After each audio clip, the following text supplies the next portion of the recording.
이 가게에 일단 보증금이 2천만 원이고요. 그 당시 때 이제 제가 이제 발품을 팔아서 운이 좋게 들어와서 권리는 없이 들어왔었어요. 근데 이제 여기 전에 매장이 치킨집이었거든요. 그래서 좀 매장이 많이 안 좋아서 철거하고 인테리어하고 해가지고 한 950 정도 들었던 것 같아요. 그래서 총 비용은 매장이 한 3천만 원 남짓 들지 않았나 생각이 들어요.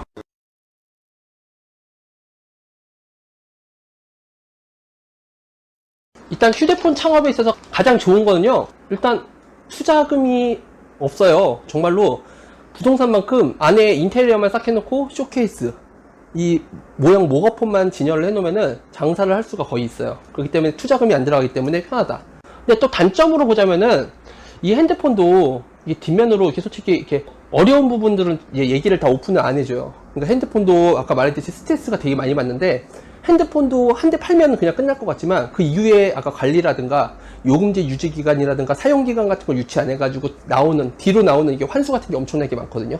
근데 그런 거는 솔직히 일반 소비자가 이해할 수가 없잖아요. 내가 쓰고 내가 해지하겠다는데 그런 걸 갖고 저희가 뭐라고 유지해달라고 말은 해줄 수는 없거든요. 무조건 사용해달라고 할 수는 없거든요. 그런 거 해지하게 되면은 그게 돌아오는 환수는 다 저희 몫이란 말이에요. 근데 그런 거에 대해서 제가 그걸 고객한테 청구를 할 수 없기 때문에 그런 부분에서 오는 스트레스, 그런 거가 단점이 될 수도 있고요. 아니면은 아까 말했듯이 진짜 하루는 장사가 잘 돼서 좋은데 그 다음날은 하루 꽁치잖아요. 그러면 그 전날 많이 팔아도 아무 의미가 없어요. 그날 진짜 장사가 안 되면은 진짜 이렇게 되면 망하는 거 아닌가, 그러니까 별의별 생각을 다 들게 되거든요. 그렇기 때문에 그런 그 장사하면서 그 자기 마인드 관리하는 게 가장 힘들지 않나. 아무리 장사를 오래 해도 그날 꽁치면은 그날 하루는 기분이 좋지가 않거든요. 그래서 그 다음날 다시 새로운 마음으로 다시 시작하는 게 이게 가장 어렵지 않나, 그렇게 생각이 들어요.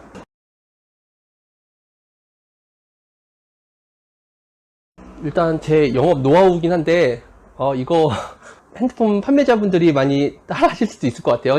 제가 가장 중요하게 여기는 게 핸드폰을 한 대 팔고 끝나는 게 중요한 게 아니라, 저는 이 사람 요금을 무조건 적게 나오게 하는 게 첫째 목표예요. 그래서 들어오면은 소비자들은 보통 핸드폰 이거 얼마요? 이거 얼마요? 물어보러 오시지만 저는 처음에 물어보는 게 고객님 정보를 알려달라고 해요.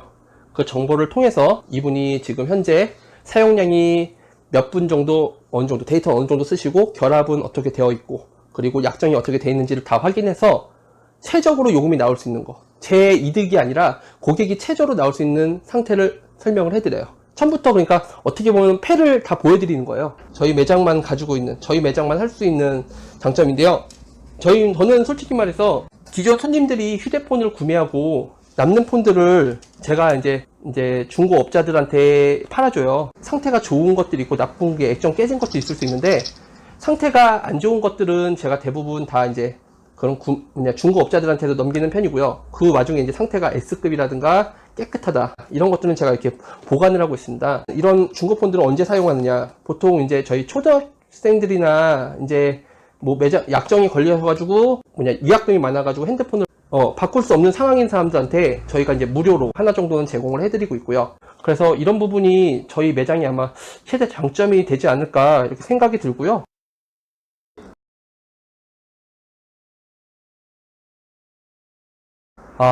이거 아마 많이 궁금해 하겠죠. 일반인들이 한 가지 착각하고 계실 게 있을 것 같아요. 아마 자동차도 마찬가지지만 비싼 걸 팔았을 때 많이 남지 않을까, 이렇게 생각하시거든요. 근데 오히려 그렇지 않습니다. 이 저가폰, 차라리 공짜폰을 파는 게 우리한테는 더 이득이 돼요. 왜냐면은 어차피 회사에서는 어떤 폰인지 리베이트는 거의 다 비슷해요. 근데 이 모델을 했을 때 차라리 비싼 거를 좀 빼주고 팔 수는 있어요. 근데 티가 안 나요. 근데 공짜로 주는 거는 고객도 공짜로 받고 부담이 없고 저희 입장에서도 팔고 마진을 다 많이 볼 수 있기 때문에, 그런 거 입장에서는 공짜폰이 오히려 더 판매하기가 좋지 않나.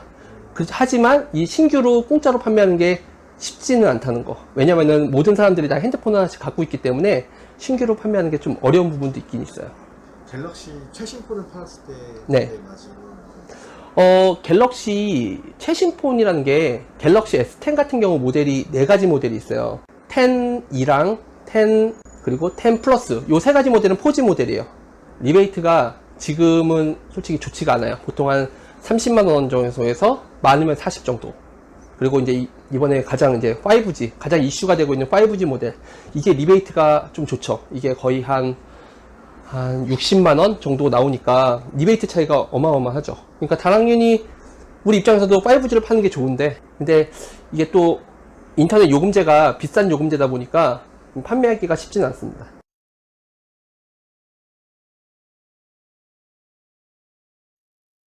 이게 아마 가장 궁금해하지 않을까 생각이 드는데요.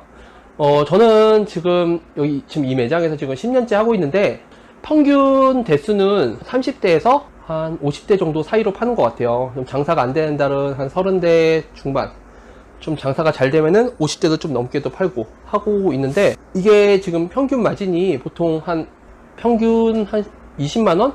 20만원에서 좀 안 되거나 그래요. 근데 사람들이 봤을 때 마진이 되게 많이 남는다 이렇게 얘기할 수 있는 부분이 있는데, 꼭 그렇지만도 않은 게 20만원에서 세금 나가는 것도 있고, 다 어디든지 필름이나 액세서리, 케이스나 이런 건 무료로 주죠. 근데 저희는 좀 이제 사은품을 다른 데보다 좀 많이 줘요. 나중에 문제가 생겼을 때, 필름이 기스가 나온다던가 깨졌을 때 오시면 언제든지 무료로 교체해 드리니까, 그런 부분을 했을 때 500에서 한 600 정도 남지 않나 싶어요. 좀 더 많이 남을 때도 있고 좀 더 적게 남을 때도 있고. 이렇게 아까 평마진이 아까 20만원이라고 했는데, 저희가 아까 말했듯이 이제 액세서리가 나가는 부분이 좀 매달 나가는 부분이 이제 100만원 이상 나가요.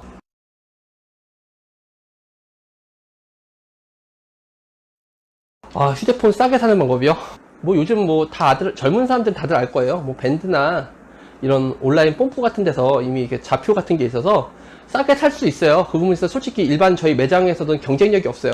왜냐, 가격적으로 그런 데보다 싸게 팔 수도 없고, 왜 거기 가격이 못 맞춰주냐 이렇게 하시는 분들도 많아요. 근데 이게 채널이라고 해야 되나? 이런 들어오는 루트 자체가 틀려요. 그렇기 때문에 저희가 그 가격에 맞출 수도 없고, 거기로 가시는 게 가장 싸게 살 수 있어요. 그러면 저희들은 솔직히 어렵죠. 그런 게 가격적으로 경쟁력이 없다 보니까.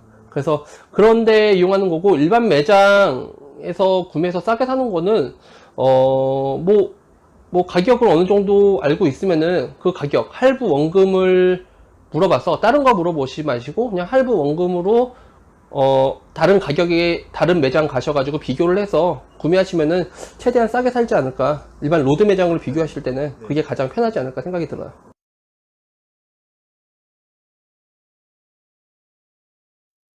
지금은 이제 하향되죠. 왜냐면은 저도 이제 10년을 했지만, 저도 다시 시작하라면은 안 할 것 같아요. 왜냐면은 지금 이 핸드폰도 과도기를 지나서 지금은 이제 하향세를 이루고 있거든요. 그래서 지금은 이제 거의 이제 단톡법도 있지만, 이제 앞으로 말하는 이제 휴대폰이랑 요금이랑 이제 분리되는 시장이 오면은 저희 휴대폰 시장도 거의 이제 끝이라고 보거든요. 근데 그 날도 얼마 남지 않았다고 생각하고요. 저는 이제 그때까지는 최선을 다할 거고, 아직 그렇게 미래가 밝지는 않아요. 그렇지만 저는 그냥 하루하루 그날그날 최선을 다할 뿐이라고 생각합니다.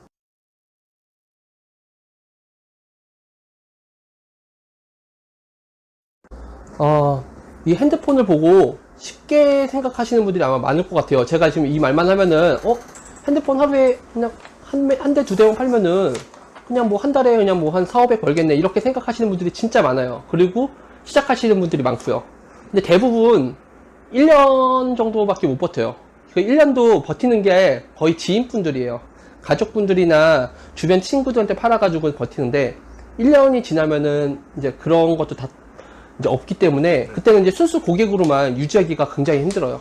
이 핸드폰 자체가 하루에 한 대, 두 대 그거 못 파냐 우습게 생각하겠지만, 진짜 그 한 대, 두 대도 못 팔고 하루에 한 대도 못 파시는 분들도 엄청난 게 많거든요. 그랬을 때 받는 스트레스는 정말 어마어마하고요.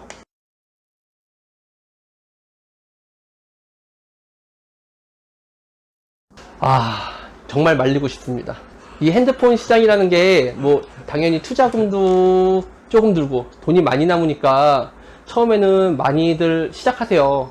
지금 제 친구들도 지금 몇몇 하고 있지만, 제 친구이니까 제가 지금까지 이렇게 같이 시작을 했고, 그 친구들이 있기에 저도 지금까지 이렇게 남아 있다고 보거든요. 그런데 진짜 처음 시작하는 사람들이 너무 쉽게 생각해요. 한 달에 30대만 팔면은 한 400원 벌겠네, 이렇게 생각해서 너무 쉽게 접근을 해서, 하루에 30대라고 하면은 진짜 하루에 한 대씩만 팔면 되는 거잖아, 이렇게 얘기해요. 근데 그렇지 않거든요. 저도 지금 10년 됐는데 하루에 한 대도 못 팔 때도 있어요. 그럴 때 그런 마음가짐이 어떻겠어요? 정말 힘들거든요. 진짜 이 핸드폰 장사 진짜 쉽게만 생각하지 마시고 누구나 할 수 있다? 아닙니다. 누구나 할 수는 있지만 거의 대부분 10중 8구는 망하거든요. 차라리 그럴 거면은 정말 어떤 장사든지 핸드폰 장사를 잘한다면은 다른 업종의 어떤 장사를 해도 다 성공할 거라고 생각하거든요. 그러니까 핸드폰보다 좀 더 미래지향적인 그런 장사를 하는 게 이득이 되지 않을까 생각이 듭니다.